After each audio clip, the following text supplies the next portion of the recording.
Is the market moving in May? Stay tuned.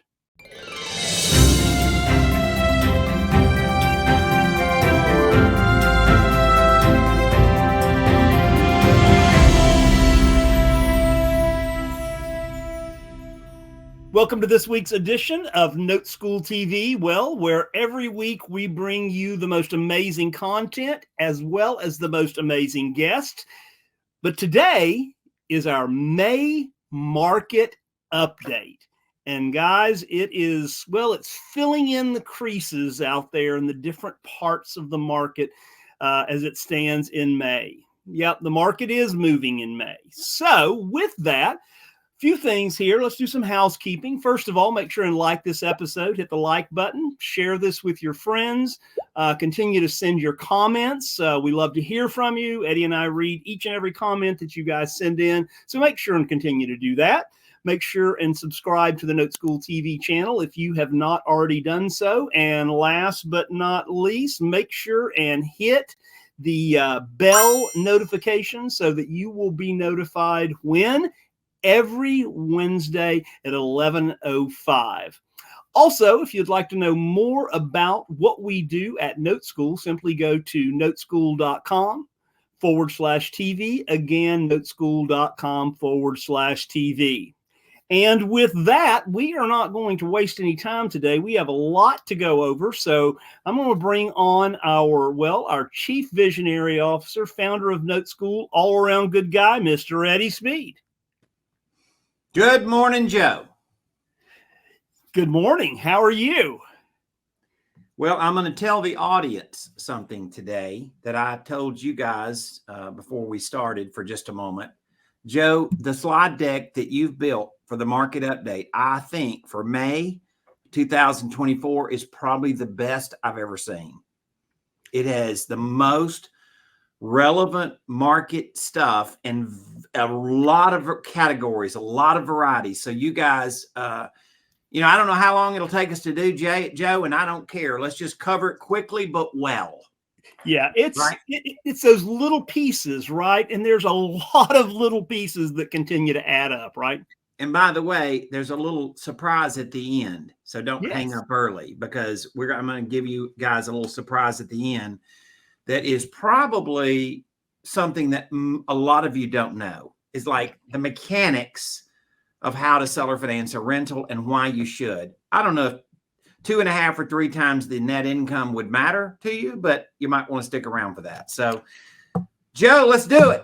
Well, if that doesn't light your fire, your wood's wet. All right, so let's start out with the housing market. So, yeah, seriously, underwater houses are, they're surging across the U.S. Eddie, this is a big number. 1 in 37 mortgaged homes were considered seriously underwater in the first quarter of this year, according to Adam. Well, I don't think we're at a drama point like we were in 2010. Oh, no. But let me just say that we haven't seen a headline like this in years. That's it. Years.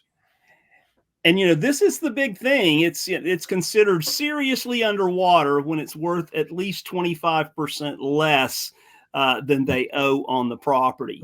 Well, 1 in 37 houses or 37 mortgaged houses. Mm-hmm.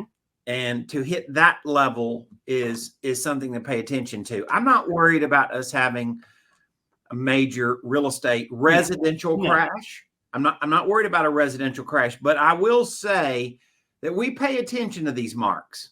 We do. And so, Eddie, of course, Kentucky had the biggest jump. That was the biggest jump from 6.3 to 8.3. But Louisiana has the most, which 1 in 9 houses in Louisiana is seriously underwater, followed by Arkansas, Mississippi, and New York being the, in the Northeast there. So, yeah, just something it's just those little pieces, Eddie, that just continue to add up. Something to pay attention to. Something to pay attention to. So you go from that to this, which is the annual increase in major cities in the U.S. And we look across here, starting with San Diego, and that's just always been a crazy market. at 11.4%. And then we see the stair steps as it gets down over here to Portland, Oregon.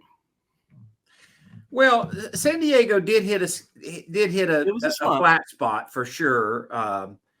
And obviously we see, Dallas Fort Worth and Denver and markets, Atlanta, markets that were really hot and now tapered back down. And so, we had, funny thing, Cleveland, Ohio, and all the Rust Belt markets living through the 2010s. They're like, our stuff can really go up, and the answer is yes. Miami's used to be considered the hottest for a while. So it did, and Las Vegas is pulled back up a little bit. Las Vegas was kind of becoming a little bit of a ghost town. So. Kind of interesting there. Good chat, good data there, Joe. I know that people, when they want to download the slides, that's a slide that's probably worth stopping and looking at a little bit. Absolutely. So, Eddie, this came out on CNBC, and then this was a comment made by the president of the American Private Wealth Group. The decision to sell your home versus rent is complicated.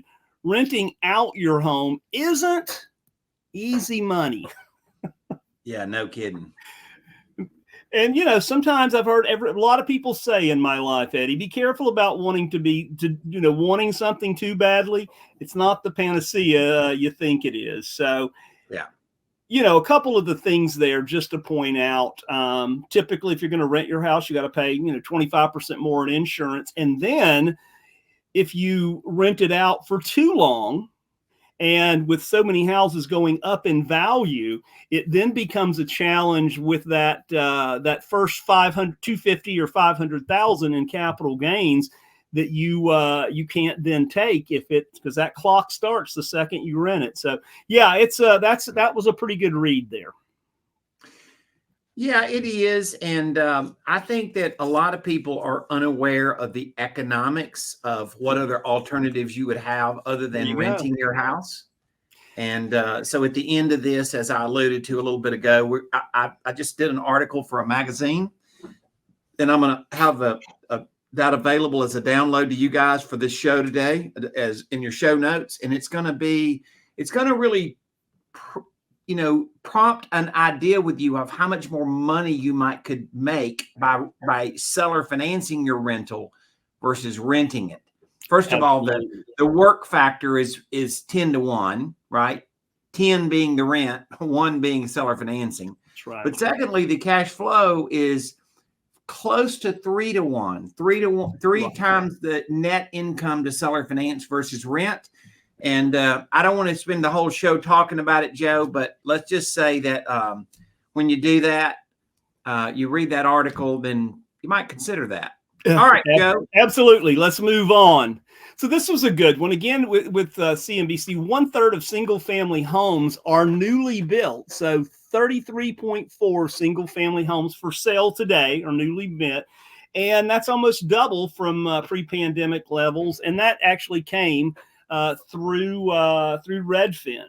So, so they're still building. National Home Builders Association reported that they'll build 1 million single family this year.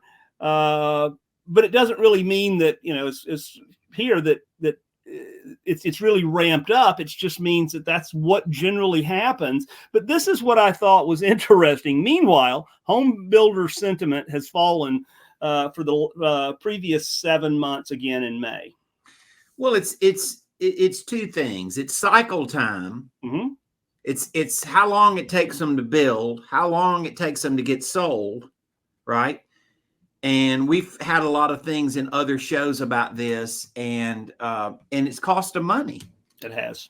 And so understand that the almost 25% of a typical home builder, not one of the gigantic, national builders, but the typical home builder, his carry cost is 20 to 25% of what the house sells for. That's how much interest he's paying for this long cycle time from building to permitting to getting it sold. Yeah. And that's what's biting into their money. Yeah. It's a big deal. Yep, for sure. And then this was an interest. This is the price gap between existing homes and new builds. And we can see here, and this is the latest data, but the new builds average about 439, while the existing is about 402. So there's, what is that, $37,000 or so in difference between the new homes and the existing. Yeah. All right. Well, let's jump in. Let's talk about the banks a little bit. So there was a lot to unpack here. Bank failures could surge almost 50 by almost 50. Nomura Securities had made that announcement. So 50 U.S. lenders in the next 2 years under pressure. And these are some of the things that we don't think about, Eddie, because when rates drop, and they're talking about this, profits at smaller could be squeezed if U.S. interest rates decline this year, because then these smaller, the regionals, will have to pay more for deposits, or they have capital flight, right, going somewhere else. And deposits are expensive. Yes, sir. And this still kills me, right? We currently have 4,500 banks, which you and I have talked about this in the past. And over the next decade, that could shrink by 2,000 banks, which they're saying would be about the right number. Well, you and I have also had a chart that said what is normal in other countries. Yes. And we have, I thought the number was closer to about 4,800 banks, but I'm sure that they may have it right at 4,500. Right. But yeah. The point being that we have so many more banks in our country compared to any other country by far. Well, there's more banks in the U.S. than there is in the entire European continent there. Yeah. And so, times 2. Yeah. And so understand that this merger of banks and shrinking of how many different banks there are, it's inevitable. And it's really just because, the banks have, definitely done some aggressive lending that they were doing when money was really cheap in the virus and they couldn't earn a lot of fee income. And they switched over to do excessively other than the top 25 banks, they got real aggressive in doing commercial lending. And that is, we're going to talk about commercial here in a minute. Yeah, but that's where the problem lies, right? That's where, and therein lies the problem. So Eddie, we're at 7.5 APR on a 20% down loan. Yeah, the rates, we saw the trend and the prediction of the trend at the first of the year, and then we saw it really didn't trend down, and then there was a little bit of slippage. Joe, it got down to almost 7%. It did, yeah. On the same scenario, and then now we're up. And by the way, we use annual percentage rate. This is not the rate that is on the note, but it's the effective rate that is charged on the loan, and we think that's a real number. So when you go to ask your loan officer what rate the rate on the note, well, Joe and Eddie said it was 7.5.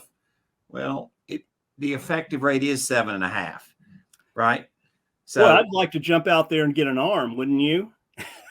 That arm has gone in the wrong direction, hadn't it? Like, why would you do that? Eddie, there was one article from Forbes that, they're touting 8% rates, but I just couldn't bring myself to put that one in there. Well, the adjustable rate mortgage is what we thought was going to be the most common loan product, has turned out not priced well at all. So, and it has been in the past. So. It is not anything like anybody would have predicted. So it is pretty interesting numbers on that. Okay, Joe. So David Solomon, who is the CEO of Goldman Sachs, says that he does not expect interest rates to go down this year, and that just kind of mirrors what the Fed has been saying. It's still the inflation rates and so on, trying to get back to 2%, and that kind of disturbs me a little bit, because I don't remember when inflation was at 2%. Yeah. So, and everything that the chairman has said, Powell, that rates, we're going to see these, and David said, Solomon says, yeah, we're starting to see the average American. Well, we've not just starting, but we have seen the average American changing their habits, right? Their buying habits and so on, just because they have to. Yes, sir. So this piece here really, this is another one of those creases, Eddie, where the U.S. Financial Stability Oversight Council, which Janet Yellen is she sits on that or is the chairman of that, but they're talking about non-bank mortgage companies, and they're not as scrutinized as regular banks. So look at this. Non-banks originated 2/3 of U.S. mortgages in the U.S. and own the servicing rights to 54% of mortgage balances. Yes. And then we look at the next statement there and says non-bank mortgage servicers hold the rights to $6.3 trillion in unpaid balances, representing 70% of the total. And well, Joe, a lot to be said about this in the fact that the mortgage banks have had a lot of difficulty that started with when the virus started. They had guaranteed the loan payments to the bondholders. They kissed the paper, so to speak. Yes. And they started writing a shortfall check. And that really has been biting into what has triggered a lot of mortgage banks to get, financially where they didn't want to be. Right. Yeah. I'm not saying they can't survive. I'm saying to you, it's put a big in. So there's a lot of controversy now about the big mortgage banks that aren't part of the bank. A lot of the banks, if you see, have shut down their mortgage lending operations. Yes, Wells Fargo, was one of those last year. One of many, but the giant was certainly Wells Fargo, right? Yeah. And so really it is because of the fact that they're losing money when they're originating loans. They have some substantial cash flow issues, balance sheet issues, because there was 8 million mortgages that went delinquent and 6 million of them modified. And the truth of the matter is they didn't get their money back that they advanced to the bondholders. There you go. In many cases. So that is what's led us to this thing of a concern about the mortgage banks. I'm more concerned about commercial in this area than I am. Well, and just to put it in perspective, so this would be companies like Rocket, Quicken, PennyMac, Mr. Cooper, and so on as the non-banks, just to throw some names behind what we're talking about there. Now, this slide, Eddie, this one was one that just kind of punched me a little bit. And I'm thinking, wow, when you look at what we're saying here, as far as to be considered comfortable in the U.S., sure has ballooned, hasn't it?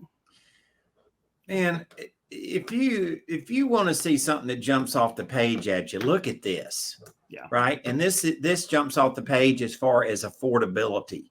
Yeah. Right. Affordability is really what has driven the whole concern about the residential real estate market. And my home state, Mississippi, God love you, is the lowest income, right? So you have to make the least amount of money to afford a house in Mississippi, which isn't great for people that own real estate in Mississippi. But no. Anyway, pretty interesting, Joe. Right around 200,000 seems to be the magic number there. If I'm kind of scanning across the page, for sure. And that means that to own a home today and live comfortably, you have to have $200,000 in annual income. Yeah, that kind of blew me away. And when you see the average income that people make, and you see this number, Joe, it's a problem. That is a huge disparity, Eddie, between those two numbers. Yeah. Great slide, Joe. Great scrape on that. Yeah. Let's talk about commercial. So ALM, asking rents dive in these are the 10 markets here where they have taken the biggest dive, from Seattle at 7.3. And oddly enough, Eddie, remember that Seattle was in the where there was the biggest increases. I think it was the last one, but it was still 2.3 increase in pricing on homes. But look at the dive in the rents, and those are all minuses, guys. Those are not positives. Yeah.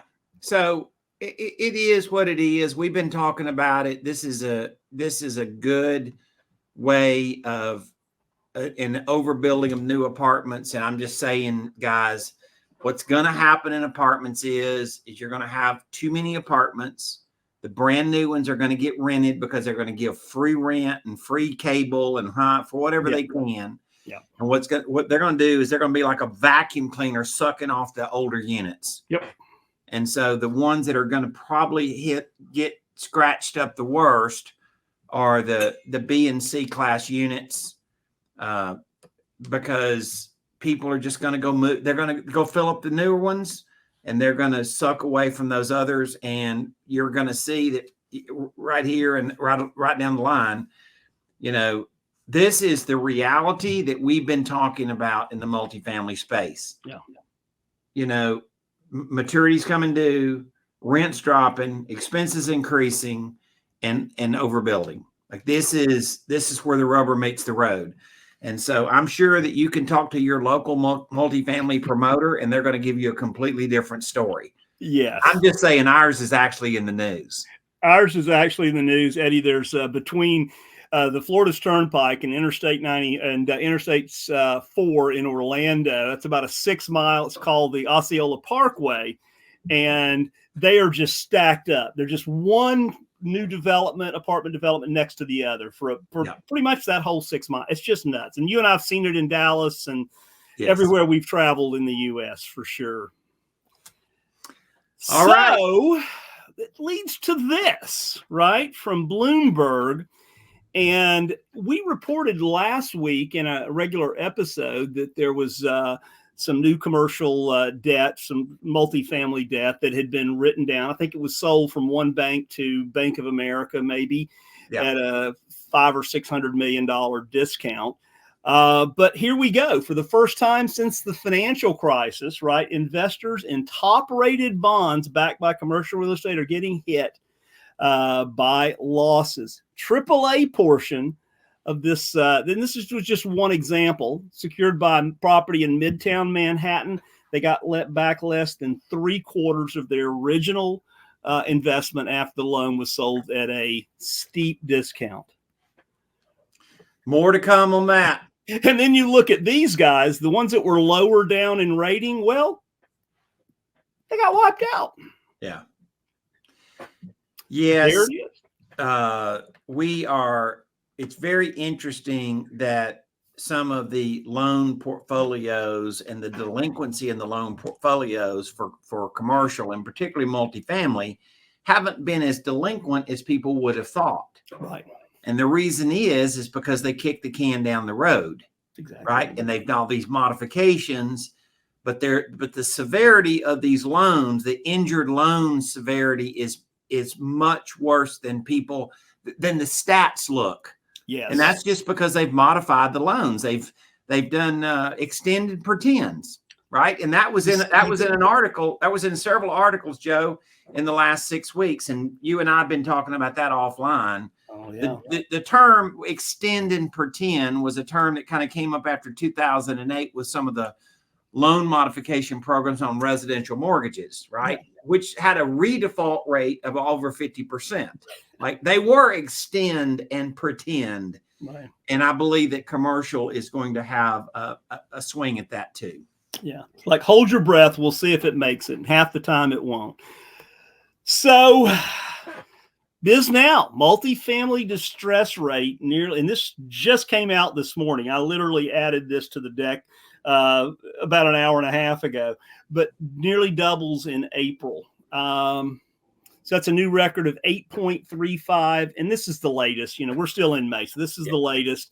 But yeah, went up to 8.35, increased 3.7 in March to 7.2 in April. And then here we go at 8.35. Loans on more than 58,000 multifamily properties totaling 525 billion will mature over the next 5 years. And look at this, 150 billion by the end of next year. Joe, you think some of those events that I went to, there were multifamily people there, and I kind of hurt their feelings because I told them there was a problem that was going to happen in the market, and they looked at me like I was a nut? Yeah. Were they dealing in the United States, or were they dealing in some other market? They were dealing in a alternate reality, I think, or an alternate universe, maybe. All right. And we're not making fun. We're just stating a fact. Well, I will say that there were some promoters that definitely were raising capital and continue to raise capital that I felt like we're not doing it in a responsible way. Yeah. And so if you were that guy, then maybe you shouldn't have been doing that. Maybe, I don't know, Joe. Well, you know, they'll do what they'll do. So, you know, we can only report it as we find it. So. Yeah. Opportunity with this for us, number one opportunity is a lot of money is changing directions. That's it. Right? It's following now notes, because multifamily has not been the premier candidate to go put your new money into, because while Joe and Eddie are scraping these articles and gathering the information, apparently the people that are invested in the market are now doing the same thing. They weren't a year ago, by the way, but they are now. They are now. All right. And so this one was, you know, I said, should we not? But yeah, I mean, self-storage was all that in a bag of chips. And well, 245 self-storage conductors were abandoned just last year. That's a lot. Yeah. I have some friends that are definitely specialists and experts in the self-storage space. And I don't think that they're going to hit the same issue that multifamily is going to hit. But I'll say that the guys that I know that are deep in the space and played hard for decades know it well. Mm-hmm. They're calling the ball, saying we've seen a decline and we're going to see more of a decline yet. How severe is that? You know, I don't know that we have all the information that we need to do that. It's not been near as publicized as multifamily, but it just makes sense. Listen, income producing properties are valued based on net income. When rates go up and it cuts into your net income because expenses went up and cost of money went up, cuts down your net income, it's just math. That's it. It's just math. So let's talk about our friend John Burns, Eddie. This was a good find on your part. And so tell them a little bit about who John is and why this is important. Well, John Burns, he doesn't call himself a real estate economist. He calls himself a data analyst. Right. And he calls himself, you know, a data provider. So he frequently would tell somebody that I've heard him say, and I've been to many events where he spoke at, he would say, listen, I like to give people the data and let them draw their own conclusions. Mm-hmm. And so, you know, I think once again, he does a great job, and his consulting clients are as long as your arm of everybody you've ever heard of, particularly in the residential space. Right. And, you know, this first bullet point here, Eddie, this is, again, most people, it says here, you know, misleading headlines imply, you know, the institutional investors, they own less than 2% of all rental homes out there. I saw something on Facebook the other day, and the guy says that the reason that consumers are not able to buy houses is because Wall Street's buying all their houses. And I said, there's no data out there that even suggests close to that. No. So once again, it's you know, somebody's just running with an emotional story that's not a truth. Yeah. Right. Well, let's look at a chart. So this is single family rental homes, and this is the first, the blue. This part here is the attached and detached, and then the purple line there is the single family homes. And we see, well, you know, here, this was in second quarter of 2015. Looks like it was about the top of the mountain. Yeah. And then we've seen it kind of come down here currently. And this does bring forward into the first part of 2024. So it just so there's no question that Wall Street was heavily, playing in the game.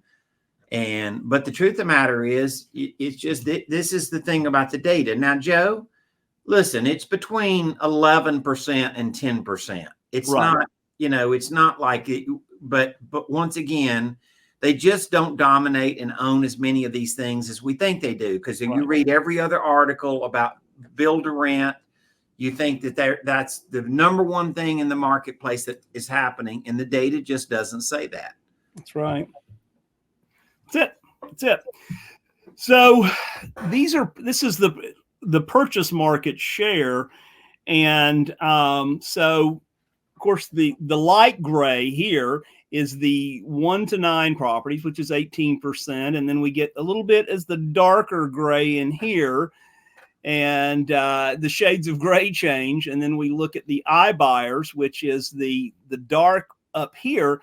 But you look at this line here, and the 1 to 9, well, it's 18%, right? Yeah. So yeah, the small investor that owns less than 10 units you can see it. If you look at what Joe just highlighted over there, they own that percentage of rentals compared to people that have 100 or 1,000, or the iBuyers. Like, they are still just a very small piece of the market. That's it. And as far as seller financing goes, that's the old burnout landlord that we talk about, right? It is. Yep, it is. All right.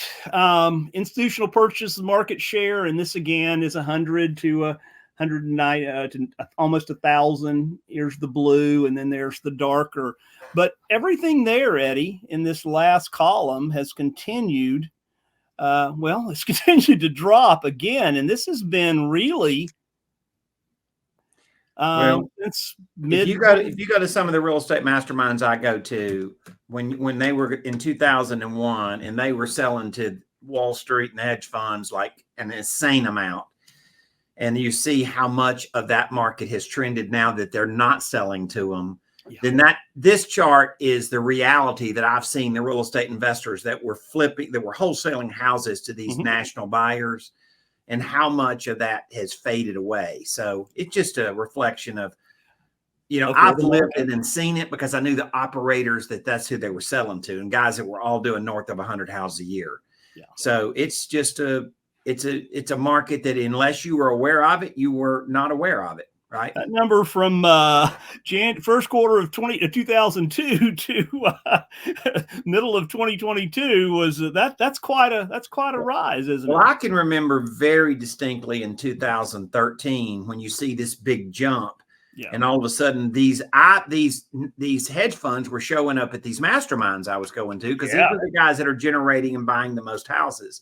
And then obviously in 2022, it was just wild.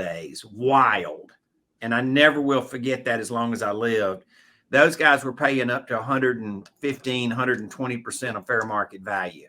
So, well, and there was one reason why that was the truth, Eddie, and that was because the trees were going to the sky, right? Yes, certainly was. That's certainly appropriate right there. All right, let's talk a little bit about non-performing loans as we start to wrap this up. So, and again, this is from ICE, which is Intercontinental Exchange, which has acquired Black Knight. Great data source. Foreclosure starts up again, and we're seeing this continue to rise, and because the market, we're starting to see more foreclosures active, right? Pin-up inventory of foreclosures, when we're looking at almost 2 million loans that aren't paying. Yeah. It's just, the math couldn't possibly be anything but go up in the foreclosure activity. Houses that are actively in foreclosure now, you're going to see here in a minute, are over 1,000 days delinquent. Yep. Right there. And so that, it just shows you, how much pin-up inventory there is and yet to be resolved. And this is why our note industry, buying discounted defaulted loans, is seeing a big upswing in activity. I mean, it's swinging activity. And Eddie, that 1,902,000, that went down about 60,000 from like 1,962 down to 1,902. But yeah, but that's a lot, right? That's a lot. Well, look, this number needs to get pared down in the 200,000 or 300,000 range. Yeah, right? it does. It really does. And so there's just a lot yet to do. And a lot of opportunity. A lot of opportunity. And here's the chart behind that, Eddie. Here's the 2 million number as we kind of go across here. Yeah. And we see that right here is where we are, and that's about the 1.9 million or so that's there. Yeah. Yeah. And so once again, you've got soft delinquency, and there's really not like some big alarming thing with soft delinquency. Soft delinquency are loans that are less 90 days or less delinquent.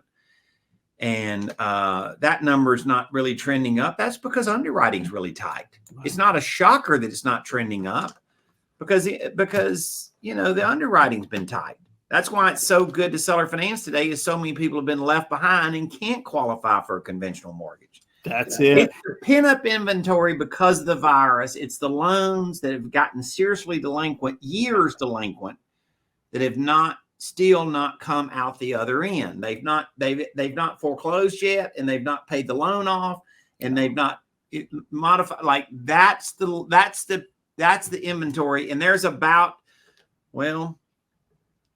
100,000 of those loans that have got to go get rolled through the system. So, Joe, as you said, it's an automatic to say foreclosure activity has to increase. A lot of people say that it's going to drastically increase after the elections. Yes. And but you can't hold it back. It's just like something that's can't hold the capacity of the water coming in the top of it, right? It's just spewing out. Sticking. There's not enough fingers to stick. Somebody hasn't knocked the glass over yet. Yeah, there you go. But there's a conversation to say that the glass is going to get knocked over at some point here. For sure. Pretty soon. And then I thought this was just another one of these creases here.